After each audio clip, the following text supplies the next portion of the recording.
So we'll go ahead with next set of question.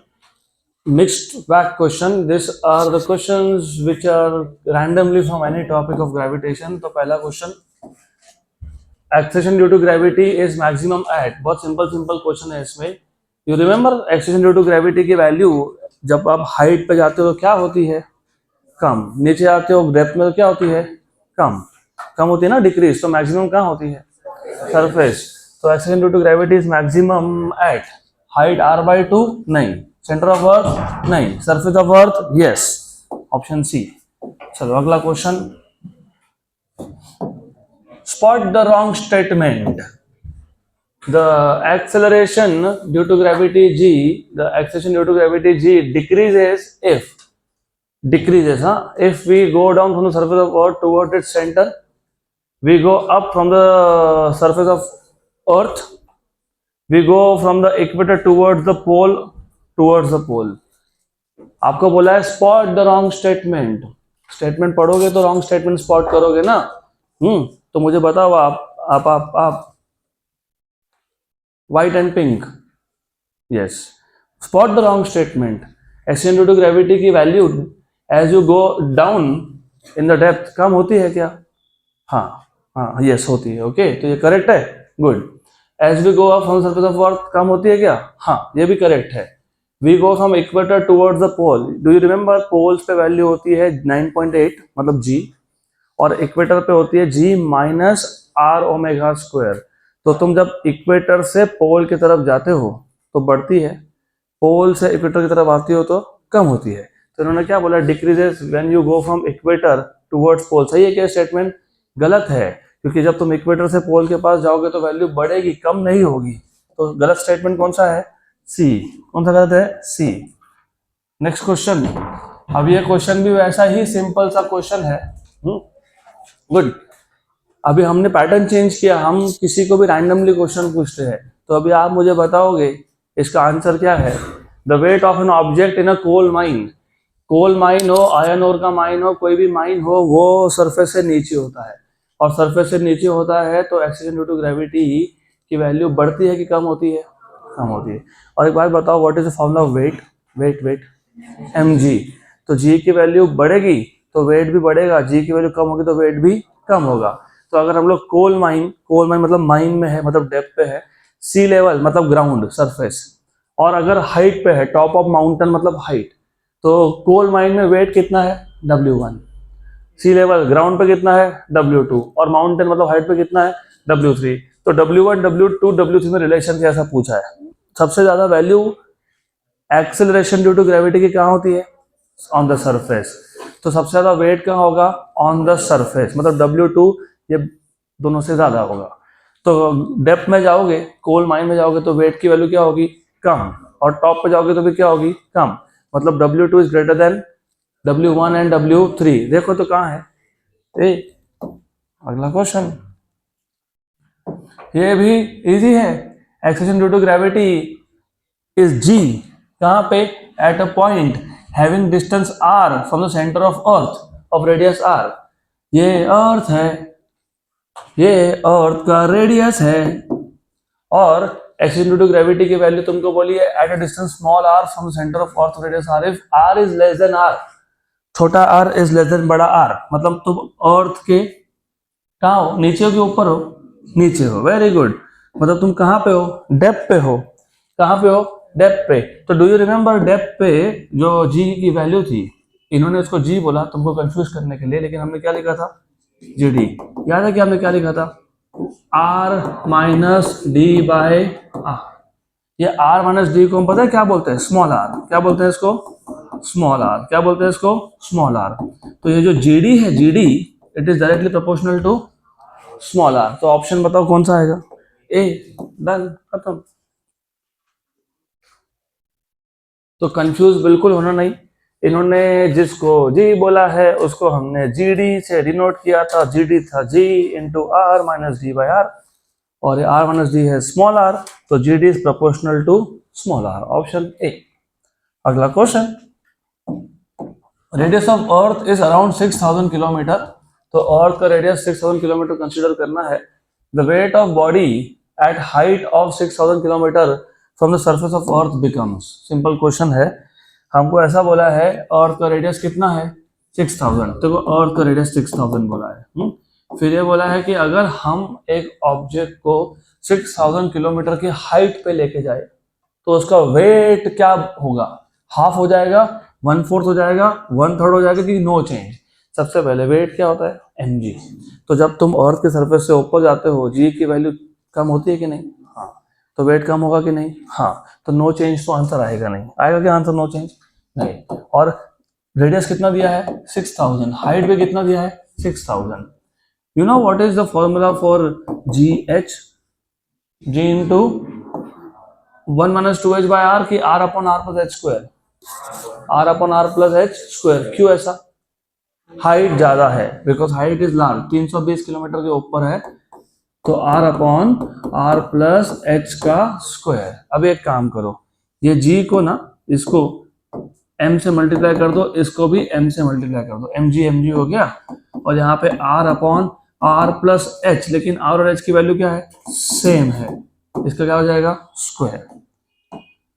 Good, अभी multiply क्यों किया, क्योंकि व्हाट इज mg, वेट, तो what is mgh, weight at height, and what is mg, weight at the surface, और ये हो गया r और नीचे आ गया 2r, इसका क्या करेंगे स्क्वायर, r और r क्या हो गया कैंसल, और 2 का स्क्वायर क्या आएगा 4, तो वेट क्या हो गया 1/4, ऑप्शन नंबर बी 1/4।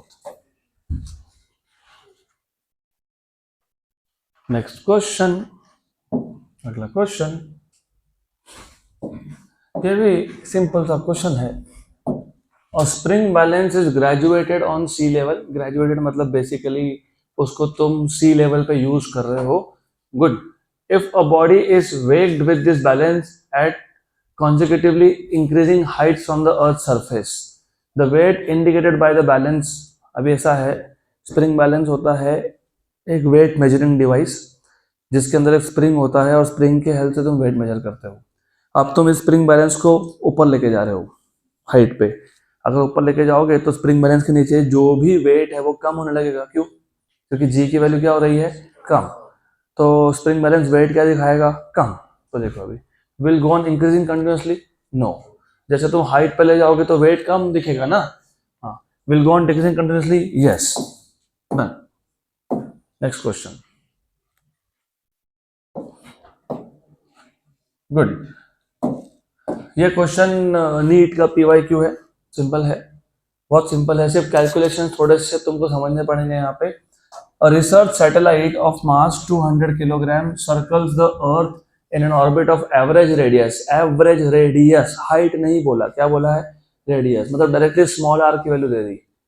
अगर हाइट बोला होता तो फिर स्मॉल r क्या होता, r प्लस h, क्या होता r प्लस h, क्या होता r प्लस h, क्या होता r प्लस h, और h क्या लेते हैं उसमें 3r/2, यहाँ पे डायरेक्टली क्या बोल दिया ऑर्बिट ऑफ एवरेज रेडियस, तो सीधा किसकी वैल्यू दे दी small r 3r/2, where r is the radius of earth, assuming the gravitational pull. अभी ऐसा है, थोड़ा सा यहाँ से यहाँ तक स्टेटमेंट को अलग से पढ़ो और यहाँ से यहाँ तक स्टेटमेंट जो है ना उसको थोड़ा अलग से पढ़ो।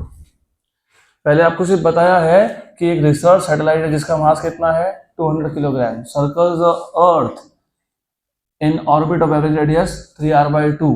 अभी आगे क्या बोला है, assuming the gravitational pull on a mass of 1 kg on the earth surface to be 10 newton, the pull on the satellite will be, pull मतलब फोर्स, पुल मतलब क्या होता है फोर्स।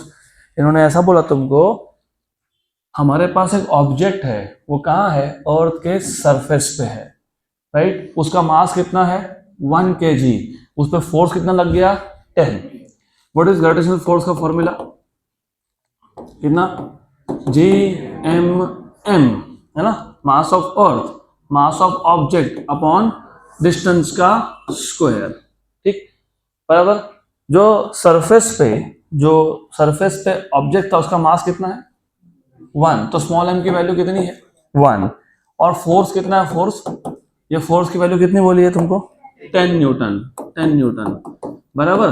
तो तुमको क्या मिल गया Gm/r को क्या मिल गया 10, तो सीधा नहीं बोला कि स्मॉल g की वैल्यू 10 यूज करो, घुमा फिरा के बातें कर रहा है, बोल सकते थे ना, use the value of acceleration due to gravity as 10। कई क्वेश्चन में बोला होता है use G equal to 10 metre पर सेकेंड स्क्वायर।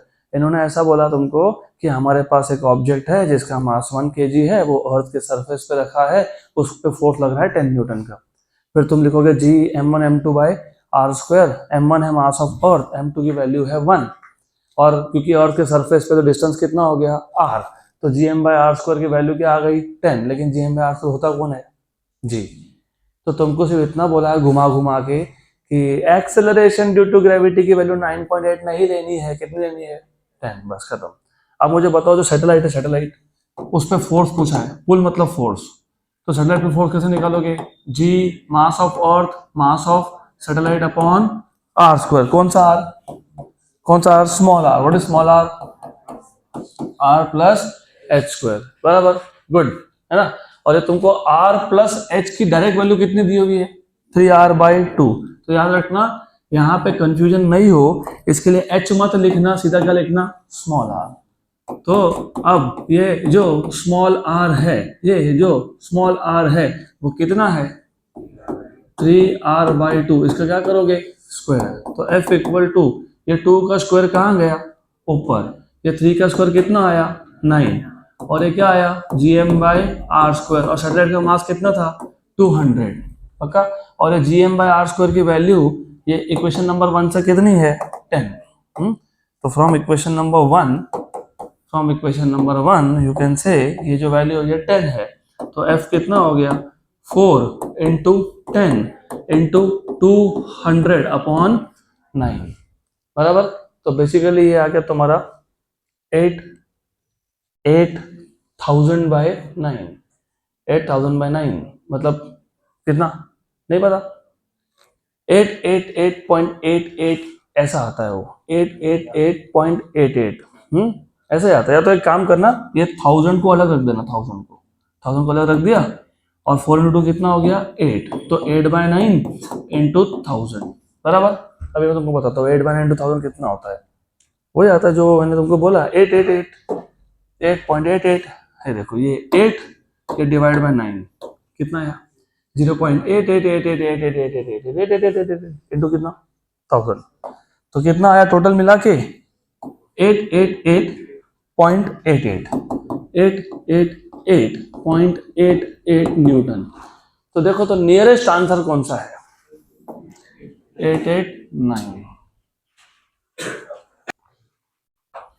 अगला क्वेश्चन,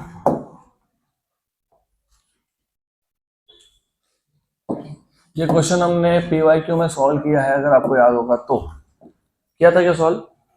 नहीं याद है, वापस एक बार सॉल्व करना पड़ेगा इसको। फिर the depth d at which the value of acceleration due to gravity becomes 1/n times the value at the surface।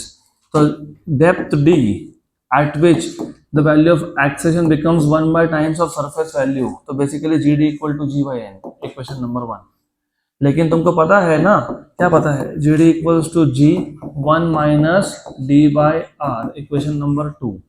From 1 and 2 left hand side same है तो राइट हैंड साइड भी सेम होगा, तो left hand side same है right hand side भी same, तो G/n equals to G1 minus D/R। G और G हो गया कैंसल, तो यहाँ बचा 1/n और वहां बचा माइनस D/R को यहाँ लाओ प्लस D/R, और 1 माइनस 1/n, तो ये हो गया n माइनस 1/n, तो d आ जाएगा, क्या आएगा d, what will be d, option B. तो डेप्थ मिल जाएगा तुमको, depth equals to r into n minus 1/n, option number B. तो I will not give you time to write this down, हमने ऑलरेडी ये PYQ में किया है cover, this was already done. Next question, चलो यहाँ ध्यान दो, अभी ये थोड़ा अलग टाइप का क्वेश्चन है लेकिन सिंपल है। एट व्हाट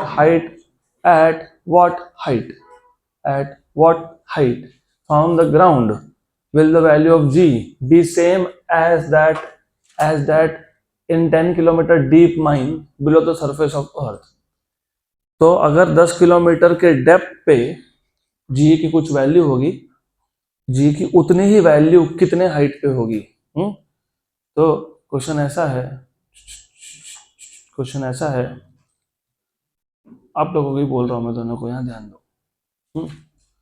तो क्वेश्चन ऐसा है, क्वेश्चन में ऐसा बोला है कि 10 किलोमीटर डेप्थ पे जितना जी का वैल्यू है उतना का उतना वैल्यू जी का कितने हाइट पे होगा। मतलब घुमा फिरा के ऐसे बोला कि GH और GD की वैल्यू सेम होनी चाहिए।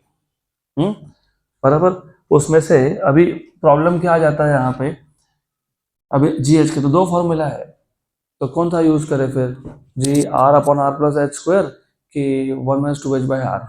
कंफ्यूजन ही कंफ्यूजन है, सॉल्यूशन है। लुक एट द ऑप्शंस, चारों ऑप्शन में हाइट की वैल्यू बहुत कम है कंपेयर टू रेडियस, तो कौन सा फॉर्मूला यूज करोगे, 1-2h/r। Very good.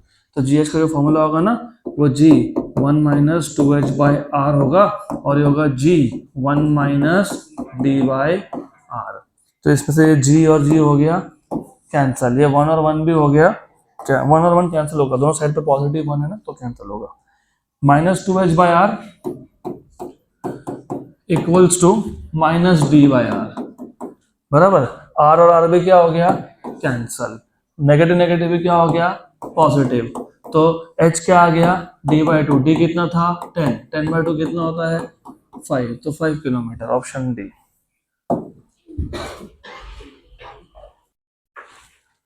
अगला question,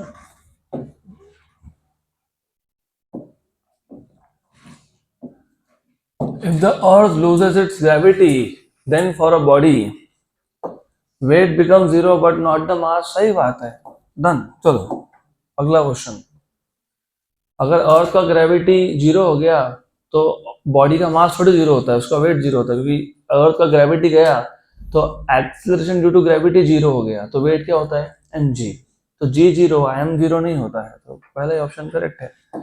next question, question number 11th, to planets have same average density. देखो अभी ऐसा है ना, इन लोगों ने डेंसिटी वर्ड यूज कर लिया, इसका मतलब मुझे अगर एक्सेलरेशन ड्यू टू ग्रेविटी का फॉर्मूला चाहिए होगा तो इन टर्म्स ऑफ डेंसिटी बनाना पड़ेगा। तो two planets have same average density but their radii are R1 and R2, तो दोनों प्लैनेट का रेडियस सेम नहीं है, डेंसिटी सेम है। If acceleration due to gravity on this planets be G1 and G2 then G और R का relation कैसा पूछा है। ये क्वेश्चन भी तुमने ऑलरेडी सॉल्व किया है in the form of theory. अगर आपको याद होगा आपके स्टेट बोर्ड में एक क्वेश्चन था जहां मैं आपको बोला था कि ये एक्सीलरेशन ड्यू टू ग्रेविटी का फॉर्मूला डिराइव करो इन टर्म्स ऑफ डेंसिटी, तो हम लोगों ने क्या किया था, हमने लिखा था Gm/r²। फिर हमने क्या किया था, मास को क्या लिखा था वॉल्यूम इनटू डेंसिटी, लिखा था कि नहीं, हाँ। तो इसको लिखा था हमने, मास को लिखा था हमने वॉल्यूम इनटू डेंसिटी। फिर हमने वॉल्यूम को लिखा था इफ यू रिमेंबर 4/3 πr³ और साथ में लिखा था रो, तो ये हो गया था कैंसल। और तुमको याद होगा ही ये सब कांस्टेंट है, यहाँ तो डेंसिटी भी कांस्टेंट बोल दिया, सेम बोला मतलब क्या बोला कांस्टेंट, तो G is proportional to R। अगर G is proportional to R तो G1/G2 इक्वल्स टू R1/R2 हो गया, ऑप्शन नंबर ए।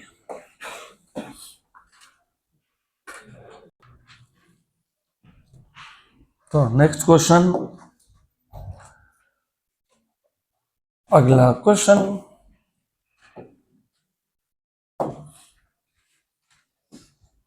ये भी जोक है।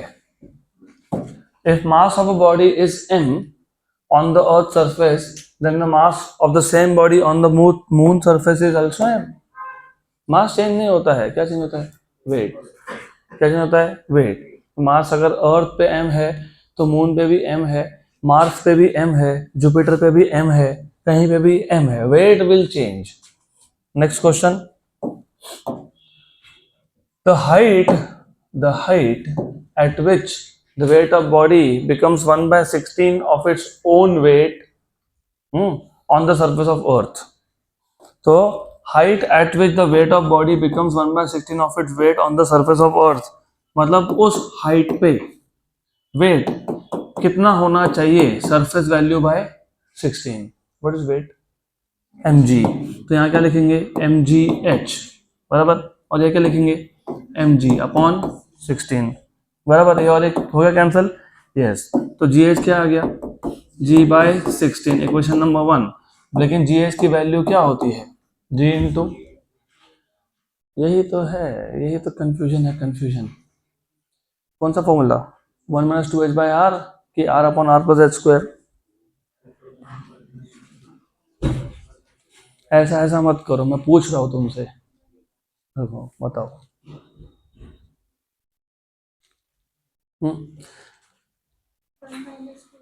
1 - 2h/r, r upon r plus H का स्क्वायर क्यों 1/16, 1/16 मतलब वेट बहुत कम हो गया, वेट बहुत कम हो गया तो हाइट बहुत ज्यादा होगा। Very good, r upon r plus H का स्क्वायर। और एक हिंट भी है आपके लिए, जब यहाँ पे डिनोमिनेटर में परफेक्ट स्क्वायर रूट हो ना, जैसे 4 या फिर 9 या 16 या 25, तो नॉर्मली वो फॉर्मूला लगता है, नॉर्मली 4 से तो नहीं, लेकिन 9, 16, 25, 36। तो एनीवेज फ्रॉम 1 and 2, और लॉजिकली तो वेट बहुत कम हो गया तो हाइट बहुत ज्यादा होगा, तो 1 and 2 left hand side same है तो राइट हैंड साइड भी सेम होगा। तो g/16 is G r upon r plus H का स्क्वायर। तो ये और ये हो गया cancel. Taking square root, taking square root 1/16 का स्क्वायर रूट कितना होता है 1/4, r upon r plus H, तो r plus H equals to 4r, तो h equals to 3r, h equals to 3r, option number C. Next question. अब ये जो दो क्वेश्चन है, question number 14th and 15th, ये क्वेश्चन नंबर 9th जैसे ही है। क्वेश्चन नंबर 9th में हम लोगों को बोला था at what height from the ground will the value of G be same as that in 10 kilometre deep mine, और यहाँ पे भी वैसा ही है, at what depth from the surface of the earth the value of G is same as that at height of 5 kilometre.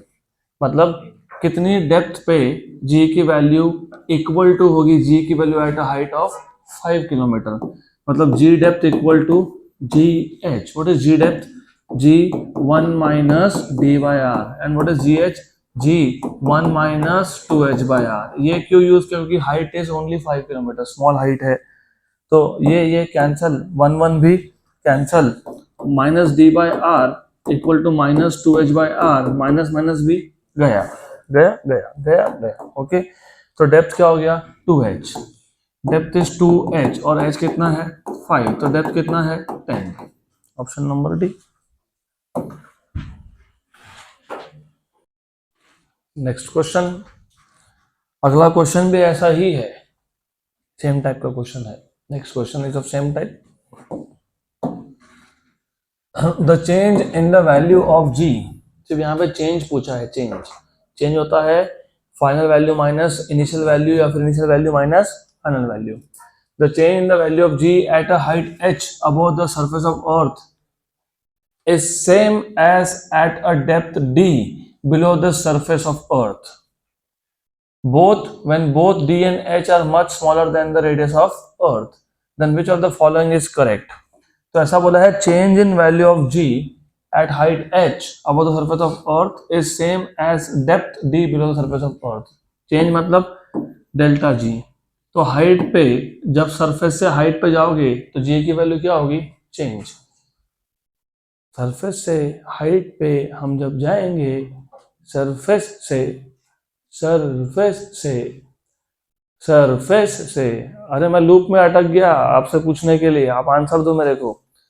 Surface से हम जब हाइट पे जाएंगे तो जी की वैल्यू चेंज होगी, होगी क्या हाँ, और सरफेस से हम जब डेप्थ में जाएंगे तो भी जी की चेंज होगी, होगी क्या हाँ।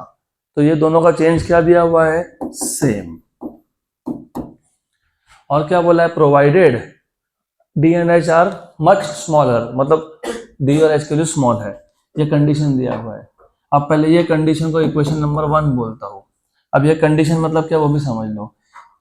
What was G H, g into 1 minus 2h/r।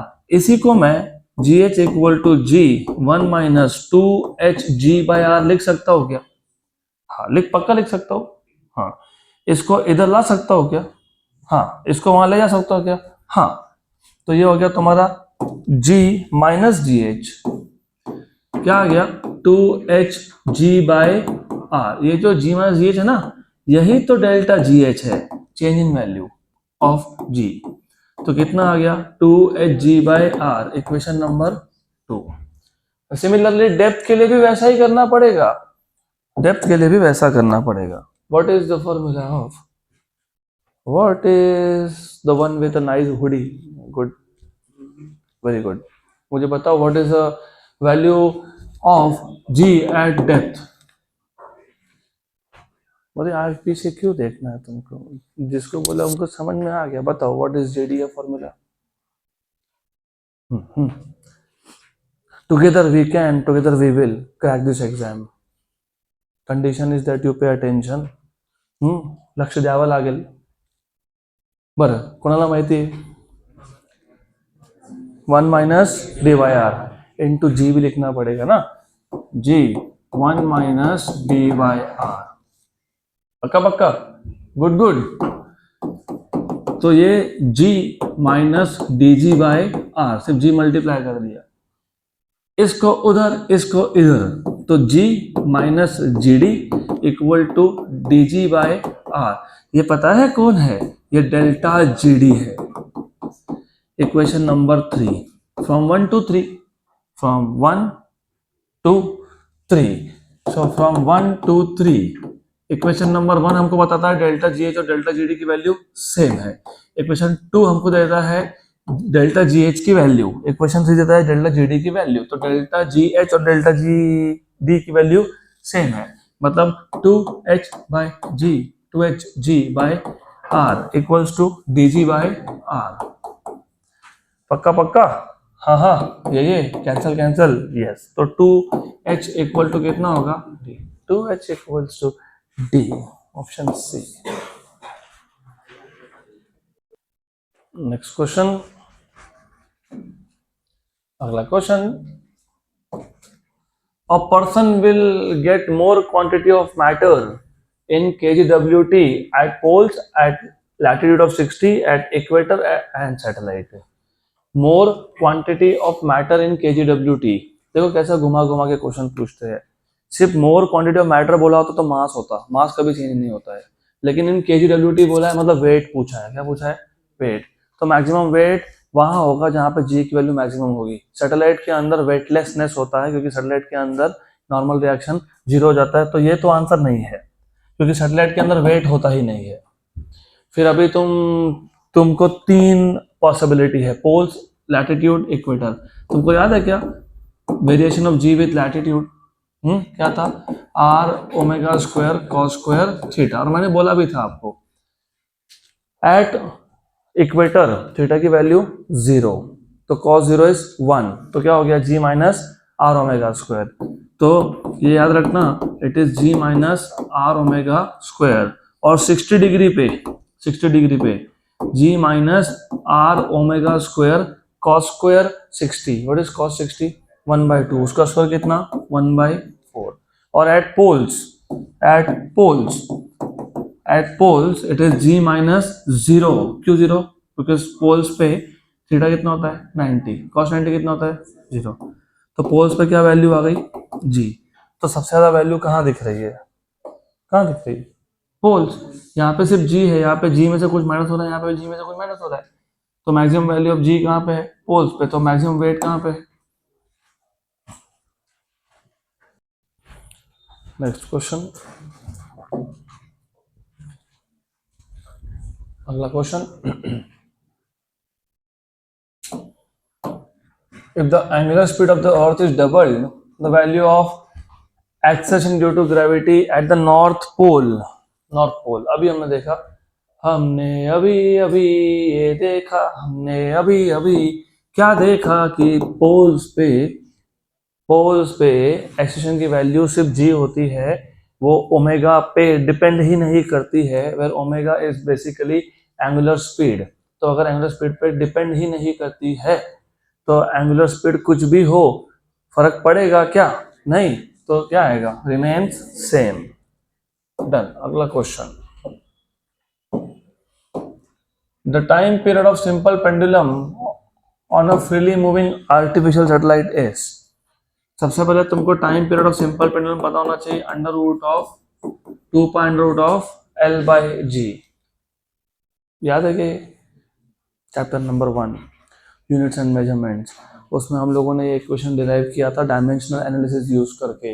ये 2 पाई को बोलते थे के, तो टी इक्वल टू के अंडर रूट ऑफ L/G। तो टाइम पीरियड किस पे डिपेंड करता है?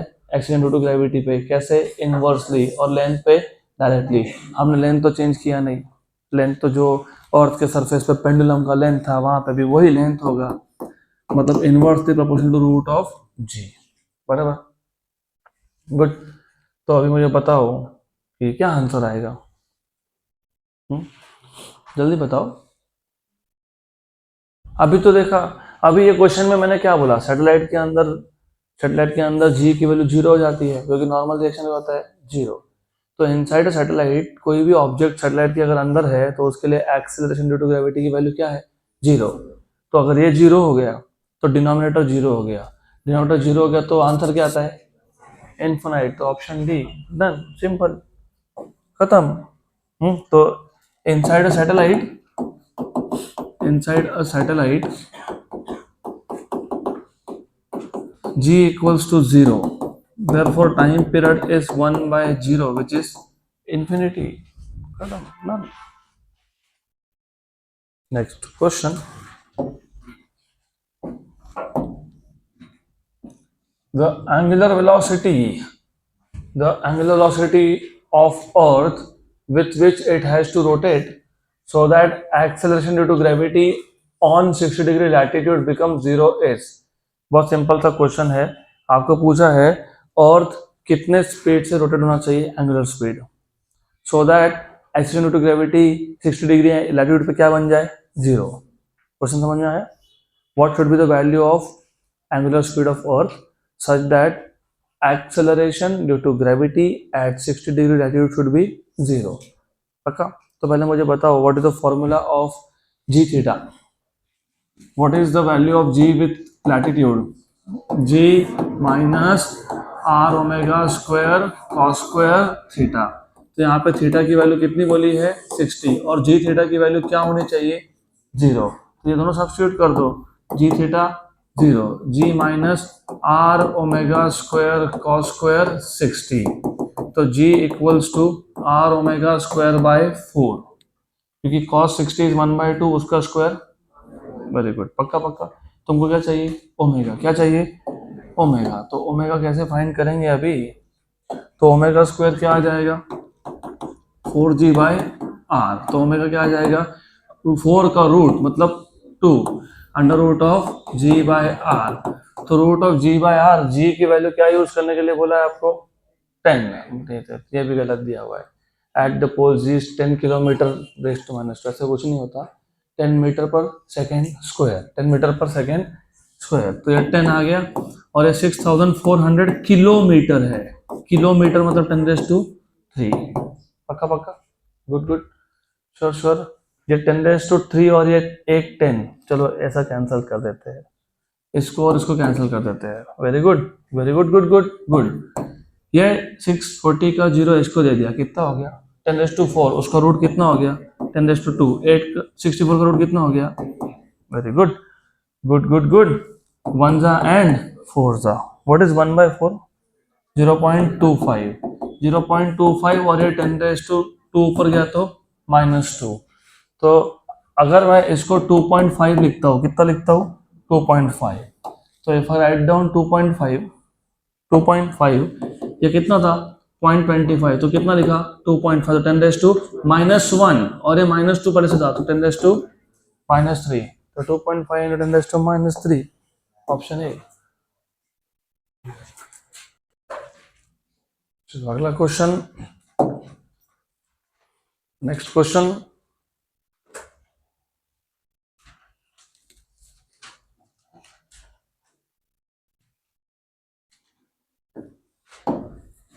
ये भी उसी टाइप का क्वेश्चन है। Assuming earth to be a sphere, तो अर्थ का शेप स्फेरिकल है ऐसा अज्यूम कर लो, of radius r, if g30 मतलब acceleration due to gravity at latitude 30 is value of acceleration due to gravity at latitude 30 and g is at equator, the value of g minus g30 is, what a joke, simple क्यों simple, what is g theta, g minus r omega square cos square theta, पक्का। इसको वहां भेजो, इसको यहां लाओ, तो g minus g theta equals to R omega square cos square theta. लेकिन थीटा की वैल्यू क्या यूज करने के लिए बोला है, कितना बोला है 30, तो R omega square cos square 30, what is cos 30, √3/2, √3/2 का स्क्वायर कितना होता है 3/4, तो 3/4 R omega square, option number B.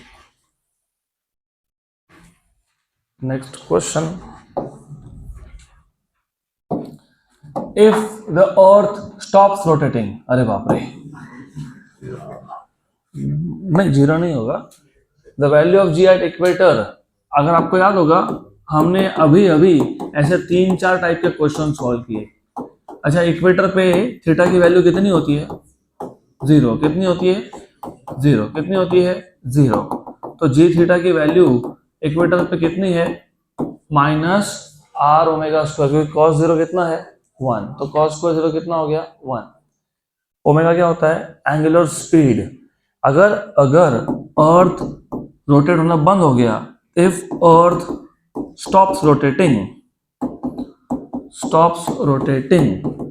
अगर अर्थ रोटेट होना बंद हो गया तो ओमेगा की वैल्यू क्या होगी 0, तो जी थीटा मतलब जी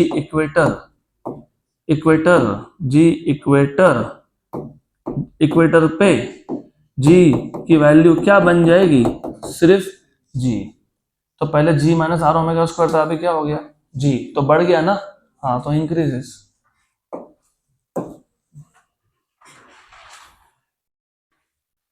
अगला क्वेश्चन सेम टाइप का ही क्वेश्चन है, तो ये जो तुम फॉर्मूला यूज कर रहे हो वापस से वही फॉर्मूला यूज करना है आपको। For a body lying on the equator to appear weightless, what should be the angular speed of the earth? अच्छा, अभी मुझे वापस एक बार बताओ, what is the formula for g theta, g minus r omega square cos square theta, और equator पे theta की value कितनी होती है 0, तो इक्वेटर पे जीई हो गया जी माइनस आर ओमेगा स्क्वायर, लेकिन वेटलेस होने के लिए एक्सेलरेशन ड्यू टू ग्रेविटी की वैल्यू कितनी होनी चाहिए 0, कितनी होनी चाहिए 0, तो वेटलेस होने के लिए जी की वैल्यू क्या होनी चाहिए 0, लेकिन हमको क्या मिली जी की वैल्यू जी माइनस आर ओमेगा स्क्वायर, तो जी माइनस आर ओमेगा स्क्वायर क्या होना चाहिए 0, तो जी क्या होना चाहिए, तो ओमेगा स्क्वायर क्या आना चाहिए जी बाय आर, तो ओमेगा क्या आना चाहिए under root of ji bye are, और जी की वैल्यू क्या यूज करने के लिए बोला है, नहीं कुछ नहीं बोला, take g equal to misprint and misprint, तो 10, और ये कितना है 6400 किलोमीटर, किलोमीटर को मीटर में कन्वर्ट करोगे 10⁻3, ये और ये हो जाएगा कैंसल। अभी हमने देखा था, अभी हमने देखा था ये 64 का रूट 1/8 और 10⁻4 का रूट 10⁻+2, कितना +2, 1/8 या 1/4 का आधा होता है, 1/4 0.25 है, उसका आधा 0.125 इंटू 10⁻2 या फिर 1.25 इंटू 10⁻3, 1.25 इंटू 10⁻3, डन।